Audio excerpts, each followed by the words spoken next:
On this edition, I'm going to break down, predict the upcoming fight at UFC 149, the interim Bantamweight Championship between Renan Barao and Urijah Faber. Now, obviously, Urijah Faber was supposed to fight Dominick Cruz. Dominick Cruz went down with injury, and obviously they're hosting or coaching on the Ultimate Fighter together, and Faber was squared up now to face Renan Barao. Now, the thing about both fighters is Urijah Faber is a very good wrestler. He's fought Jose Aldo before, who is, I don't want to say a spitting image, or Renan Barao is a spitting image of Jose Aldo, but the guys are very similar fighters, and Urijah Faber struggled with him in the past, obviously lost to him. But this should be a very exciting fight. You have two guys who are, obviously Renan Barao a little bit more skilled striker than Urijah Faber, but you got two guys who are going to bring and make an exciting fight. And obviously Faber and Cruz were supposed to fight at UFC 148. That fight got moved back so it could headline UFC 149. So what I'm going to do in this video, I'm just going to break down both fighters and do my predictions. So I'll start with Urijah Faber. Now Urijah Faber has been in the WEC, he's fighting in the UFC, dropping down a weight class, and he's had really good success. Obviously lost his title fight to Dominick Cruz to try and get his belt back and to defeat Dominick Cruz. But Urijah Faber, you know what to expect from Urijah Faber. Very skilled fighter, good wrestler, very good wrestling base. So Urijah Faber's stand-up is, it continues to evolve. His stand-up gets better and better, and obviously stand-up is better the first time he fought Jose Aldo, or the only time he fought Jose Aldo. But, you know, his stand-up continues to come a long way. He's able to mix in strikes. He does have very good speed and explosiveness even at his age. He could pop forward in the pocket. He does throw hands. He tries to look for the power shot. I'm not saying he's a knockout expert, but Urijah Faber does have 7 knockouts on his resume. It could be through ground and pound and through stand-up. He does mix in leg kicks. In the clinch, he likes to separate with strikes and throw up knees. He does have a reach disadvantage in this fight. It's a 69-inch reach to a 70-inch reach to Renan Barao. And he doesn't have the knockout advantage in this fight. He's not the pure striker in this fight. But his stand-up serviceable. It does help set up his very good takedown ability. He's a very well-accomplished college wrestler. His wrestling and Brazilian Jiu-Jitsu complement each other very well. Urijah Faber can do a double, he can do a single, he can sweep the leg in the clinch. And when he gets you down to the ground, his ability to advance guard, he likes to pop over, he likes to posture up, he likes to lay down ground and pound, he likes to wedge arms and beat guys down. He is also very, more than capable of submitting fighters. He does have a brown belt in Brazilian Jiu-Jitsu, but with his wrestling and his Brazilian Jiu-Jitsu, they work very well with one another. Urijah Faber does have 14 submission victories on his resume, and if he does get the opening, he will finish. But the question is if he can submit a very skilled Brazilian Jiu-Jitsu black belt like Renan Barao. So some pros and cons for Urijah Faber. I'd say pros is definitely the fact that he's a wrestler and Renan Barao is not, and obviously Urijah Faber is one of the better wrestlers. I also say Urijah Faber's experience. He's fought a very big list of fighters. He's fought some of the better fighters in their division, other divisions. He's fought better fighters and better talent than Renan Barao as well. So cons for Urijah Faber, I'd say he's not the better pure striker. I'd say his chin's questionable too. He has been finished before. I'd say the Aldo factor too is that he's lost to Jose Aldo and Renan Barao both trained together. So I think, you know, Jose Aldo could tell Renan Barao or give him an idea or lay out the blueprints on how to defeat Urijah Faber. And also I'd like to say is just his BJJ, and he's not the better pure striker, not even close to Renan Barao.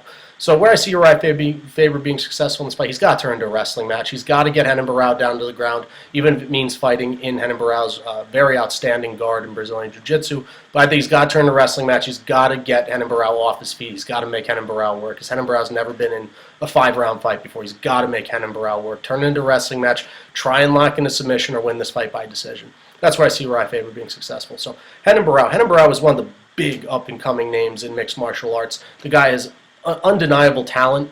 His stand-up game, obviously training with Jose Aldo, between his Muay Thai and his hands, it's just the possibilities are endless. He's a volume striker. He has an unbelievable power behind his strikes, and he goes for the kill at all times. Renan Barao has 6 knockouts on his resume, and he throws volume. The guy throws heavy hands. He throws quick hands. He has unbelievable hand speed and it's a spitting image really of Jose Aldo. If you get too close to him, he's going to throw the knee, he's going to throw leg kicks. The guy implements leg kicks very well, whether it's a spinning back kick, front kick. Yeah, I mean, the possibilities are endless with his arsenal. He's such a dynamic striker. He has a lot of weapons in his arsenal in the stand-up game.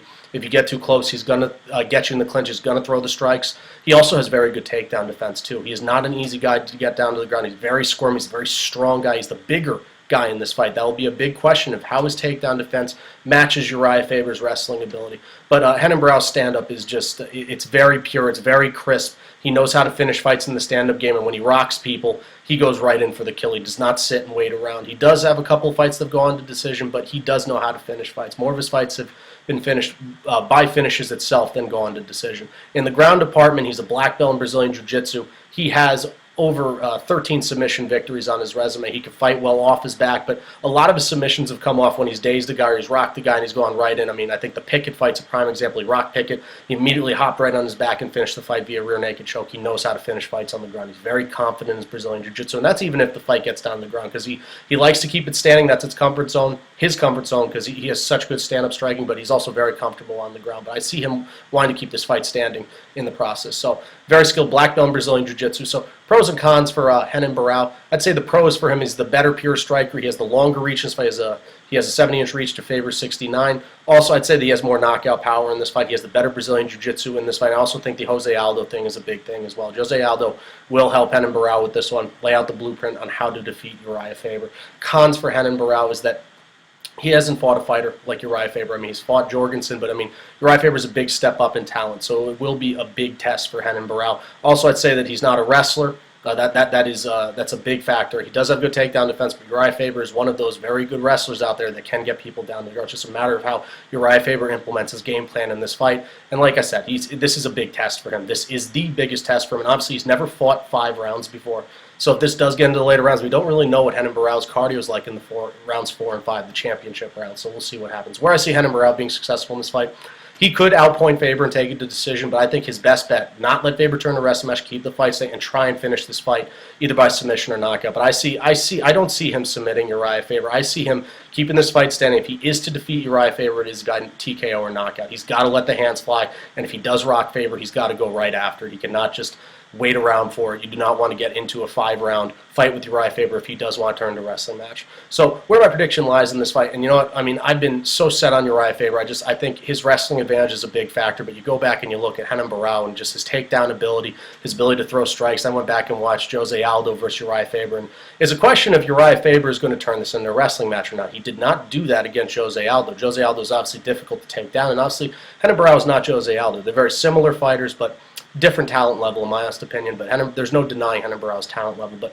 where I see this one panning out, I do not see this one going the distance, in my personal opinion. I think that Renan Barao is going to keep this fight standing. He will get on his back in this fight, but I see him getting right back up. He will work his guard if he is, but he's going to get right back up. I see him keeping this fight standing, letting the strikes go, throwing lots of volume and lots of heavy strikes, and I see him catching Urijah Faber just like fighters have done in the past, and I see him testing Urijah Faber's chin, and I see him winning this fight via TKO or knockout. That's just how I see it. I think Faber's going to try and come out and wrestle, but I see Renan Barao getting the best of Urijah Faber, catching him in this fight, and finishing this fight via TKO or knockout. So I'll take Renan Barao, defeating Urijah Faber, becoming the interim Bantamweight champion in the UFC, and defeating Urijah Faber via TKO or knockout at UFC 149. And that's what I have for this edition.